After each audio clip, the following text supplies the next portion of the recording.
little part I left out as we started this, forgot to tell you, and that is every time you take one out of the container, you need to put it back in again. If you did not do that, will you go through about 5 or 6 more trials and see what you come up with? But it's not fair if they don't go back in, so take one out. Make sure it goes back in after you record it. Hopefully you figured that out by yourself. But go ahead, let's try about another 5, making sure you put them back into the container.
What did you come up with there? And who's there, please?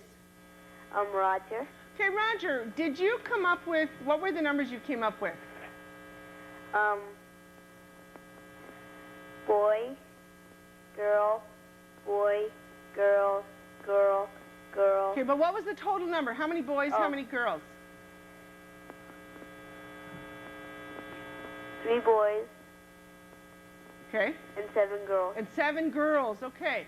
How about other people in the group there with you? Did they come up with the same kind of numbers with, you had more girls than boys, right? Yep. Okay, what about the group of you that are in there, in that classroom together? Are there more boys or more girls? More girls. More girls. Girls, we rule, don't we? It might be interesting to go check and see, check with other classes, check with other groups around. Classes are probably the easiest within a school to see if there are more boys than girls. Go to the almanacs. Check in the censuses for each year how many females were born, how many males, and whether one predominates over the other. I did it and I came out with 1, 2, 3, 4, 5. I came out with 5 females on mine and I came out with 5 males on mine. Again, this is random chance, what it happens to be. But I think if you go look at it, there is, and I'm not sure what it is, whether it is more girls or boys, it's one or the other, that more females or males that are born.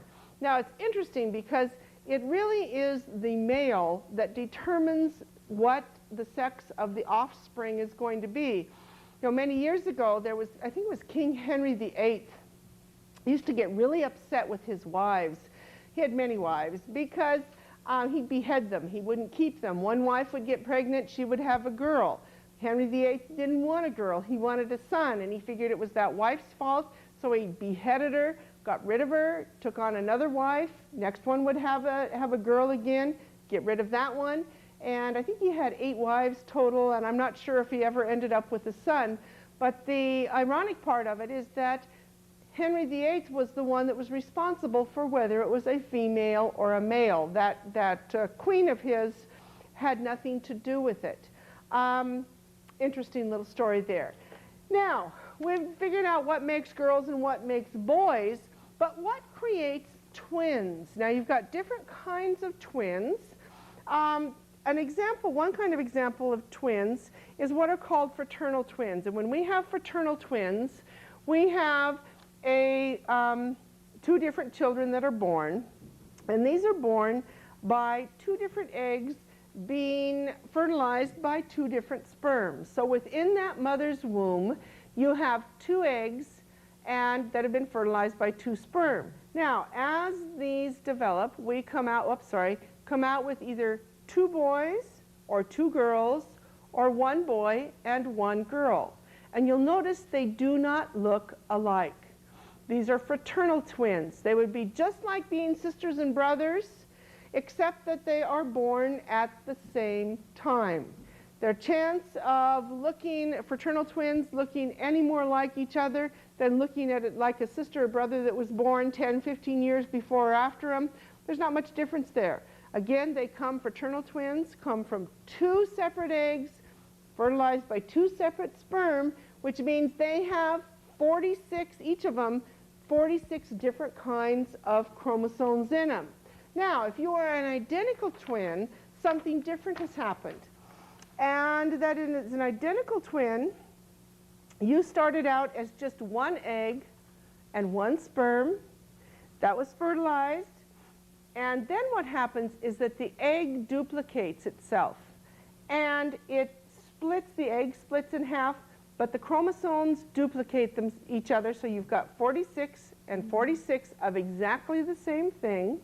And then we get either two identical boys or two identical girls. You will not have an identical boy and an identical girl. You will have two boys and two girls. Everything was the same that occurred in there. Somebody asked me a question about fingerprints of identical twins, and from what I understand, not even identical twins have the same fingerprints, but they do have a lot of other stuff that is the same about them. Now, these same things that we have about each other are these traits, and these are the things that are passed on to us from our parents.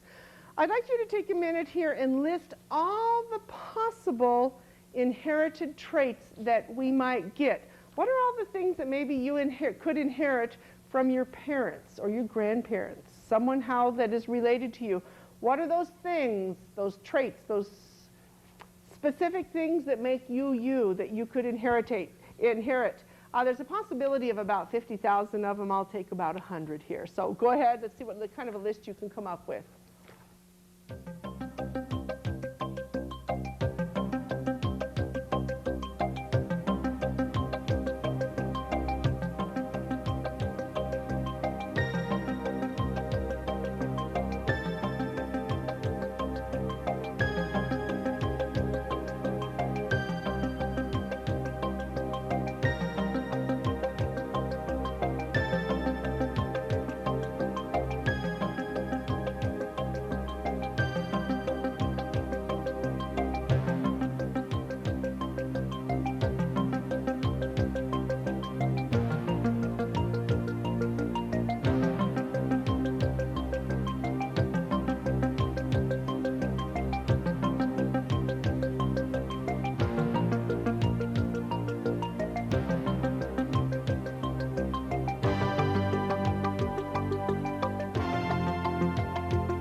Kahalu, we seem to have some real static problems with your line. Can you hang up and call us back real quick like, and we will pick up your answers as soon as you get back on with us.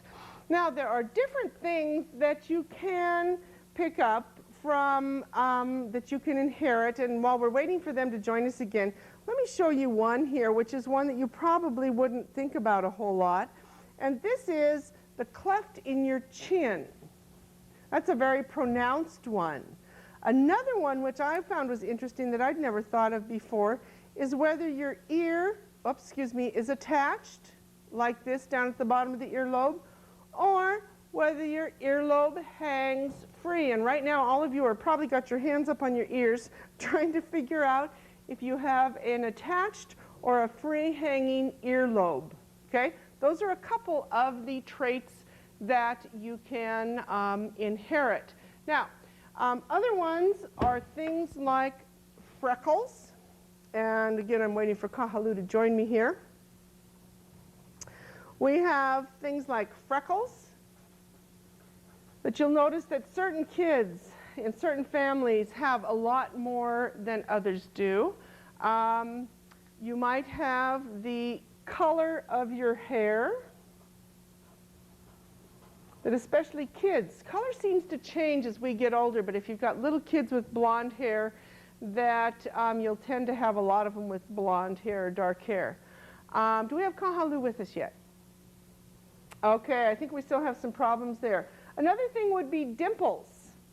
That you would have dimples on the sides of your, in your cheeks. Other things are things like color of eyes. Okay, Kahalu, let's give you a try here. Are you there, please? Kahalu? Ah, it's too bad. We got some real problems here for some reason. Let's keep going here.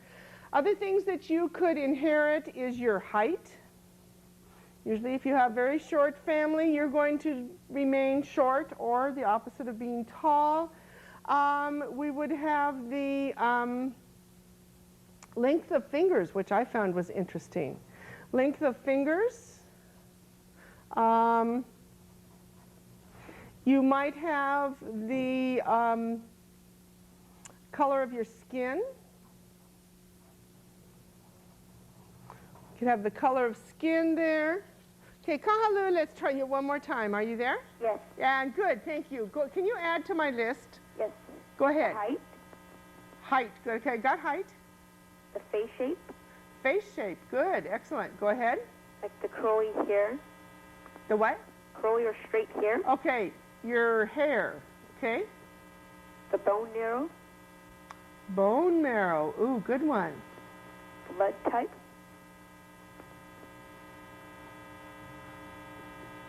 Like diseases.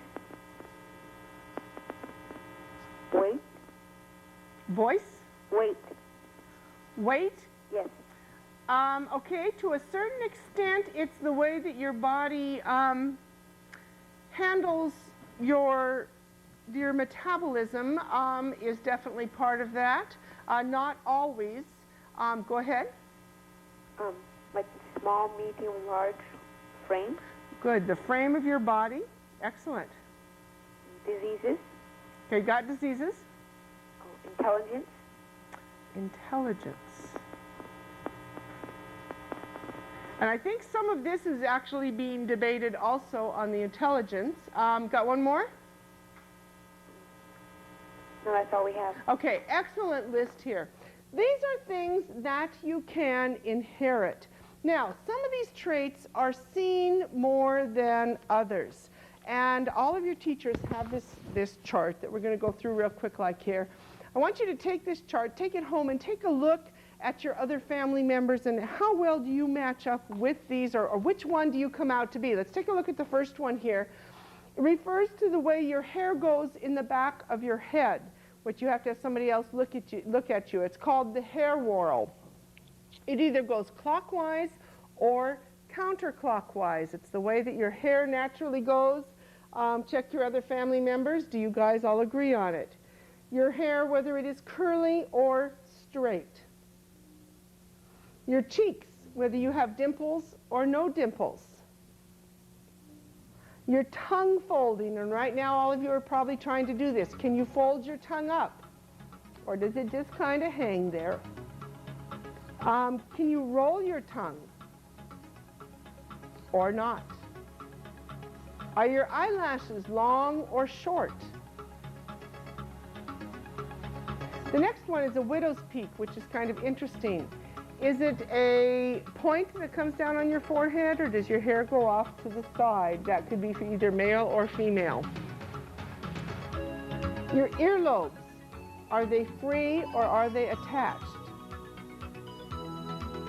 Your hair color, light or dark? Color blindness, normal or colorblind? What's interesting is that for some reason, boys tend to inherit color blindness more than girls do. Got something to do with that Y gene there. I don't know what it is. Eyesight, are you normal? Or are you nearsighted or farsighted? Seems to run in a family if somebody wears glasses, if the parents wear glasses, that the kids usually end up wearing glasses. Freckles, do you have freckles? Do you have no freckles? Take these home, check it out. Do your family members agree with you? Are they similar or not? Now, it doesn't mean anything if they are not the same as you. You can have certain traits that your parents do not have, that none of your sister and brothers have. It means that somewhere back in your family, somebody else does have those traits. It could be your grandparents, it could be your great-grandparents. From somewhere you inherited it. Remember, there are 50,000 of these traits in you, and only certain ones come to be. A couple more that are kind of interesting to look at here. One is to look at your toes, and don't take off your shoes now, but later on, you take a look at your toes. Can you spread your toes? And can you wiggle your little toes sideways without moving any of the other toes? I can't do that at all. Interesting. Cannot move that little toe, move it back and forth this way without moving the rest of them. Another one that quite often you will try is to spread your fingers in a V. Can you do that without manually moving a finger this way, but just simply go like this and keep two of them together, move them side to side? Okay? These then, I can't do this kind of stuff, but my kids can do some of it. Are you able to bend the first joints of your fingers without bending the other joints? Notice that the finger is totally straight, except this part is bent. I can't do that. My whole finger bends. I can't just bend. I can't even do it by trying to help at the top part. I have to bend from the middle joint. Can you do this? Or can you also do this one, where you can bend your thumb here, and then you can again bend it backwards at the same time there. You're bending it here, and then you're bending it again. It's a little more difficult one to do. These are what they call funny genes, things that you can do. I'm sure there's a lot other things strange things that you can do with your bodies that you guys have figured out, and you might want to go home, like I said, and figure out if people that live with you can do the same thing, or people that are members of your family. Now, why do some people in your family have maybe brown eyes? Why do some of them have blue? What makes this happen? Well, this picture shows a little example of how this can work. What happens is that everything, all of your different, let's say your eye colors, let's pick just blue and brown, all of them can be rated that some of them are more dominant or stronger than the others. So it would be a dominant gene versus a recessive gene. What happens here is that you've got the mother with blue eyes. She's got blue-eyed genes. The father has brown eyes, and he has a brown-eyed gene, and he has a blue-eyed gene.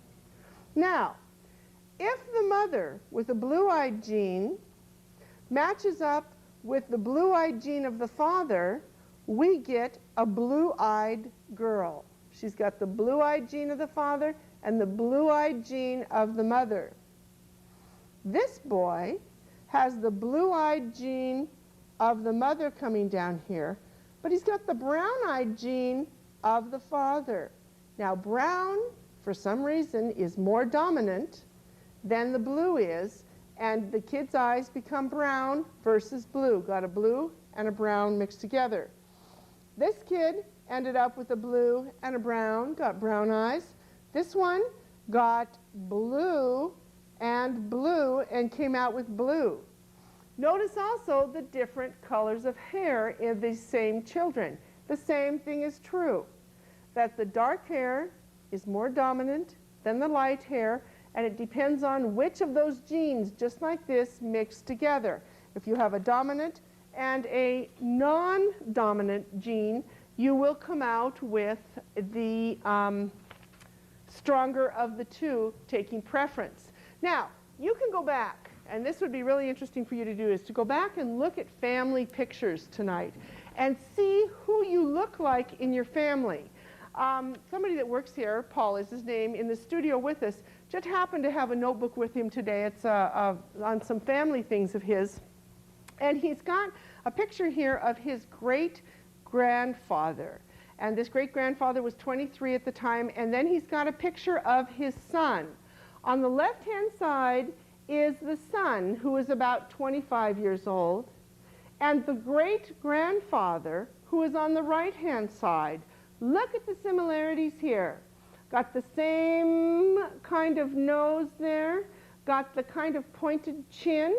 We've got the hairline. Look at that hairline, almost identical and almost the same identical kind of haircut.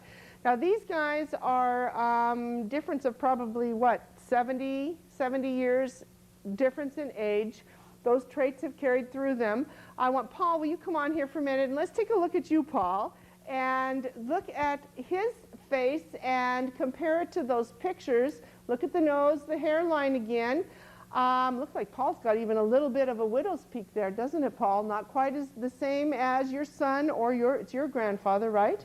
Right. Okay, little difference there. Now let's go back and take a look at these pictures in the book. I would say that the grandson and the great-grandfather look more alike than Dad, you do in the middle, right? It's the great-great-grandfather of the kid. No, would be His great-grandfather. Okay. More of a similarity between those two than what you as the father of the kid. That's how it goes, guys. So if you don't look really much like your own father or your own mother, you might look like somebody else in your family. Go back and take a look at family pictures. See who you resemble and how you resemble them. Now, one quick one here before we go is that what happens when you have an extra chromosome? Instead of having 46, if you have 47 or 48, usually if you have more is good, and does that make you a superhuman being? Well, not necessarily. That usually means that there is a mutation of some kind and that something is off. And the scientists have figured out what happens when there is a mutation. Scientists take your chromosomes and they will isolate them out and they will pair them up, and these become paired up by what they look like. It's like these two are identical, these two, with very specific instruments. They are able to identify these and match these. When they find something wrong with one of these pairs, they know that something is going to be wrong with that child. In this instance, on number 21, we have 3 instead of 2 chromosomes. The scientists have identified that with number 21, there are 3 of them instead of 2, that the child is going to have some kind of mental retardation problems. Sometimes you will have just a half a chromosome or a chromosome missing. And that is lots of times when they say it is an inherited thing, a trait that, a disease, a deformity or something that is inherited, it means that something didn't work totally right in matching up those chromosomes. I need to leave you at this point. I want you, like I said, to go compare your family members, take a look at who has what from all these different traits. Look back at pictures and see who you match up to and who you don't look anything like. Maybe you are one of a kind. Guys, go for it. Have a good week, and we'll see you next week when we talk about your hormones. Bye-bye.